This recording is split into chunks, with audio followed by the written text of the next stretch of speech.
एक धक्कादायक बातमी जळगावातून समोर येते। जळगावमध्ये एका नामांकित ऑटो कंपनीमध्ये महिलेचा विनयभंग झालेला आहे। वरिष्ठ अधिकाऱ्याकडून महिलेला शरीरसुखाची मागणी या महिलेकडे केली गेली। पीडितेच्या तक्रारीवरून धरणगाव पोलिसांमध्ये गुन्हा नोंद करण्यात आलेला आहे आणि या प्रकरणी आता पोलिसांचा तपास सुरू आहे। पीडित महिलेने तिच्या आजारी मुलीसाठी सुट्टी मागितली असता अधिकाऱ्याने महिलेकडे शरीरसुखाची मागणी केली आहे अशी माहिती समोर येते, असा आरोप केला गेलाय। दरम्यान तक्रारीमध्ये हा संपूर्ण आरोप करण्यात आला आहे। तिच्या तक्रारीवरून विनयभंगाचा गुन्हा जनार्दन नावाचा जो सिक्युरिटी इन्चार्ज आहे तिथला त्यांच्या विरुद्ध गुन्हा दाखल झालेला आहे। त्या गुन्ह्याचा तपास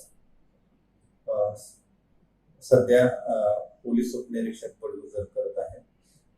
आरोपीला BNSS प्रमाणे नोटीस दिलेली आहे। त्याच्यानंतर त्याचा मोबाईल पण जप्त केलेला आहे।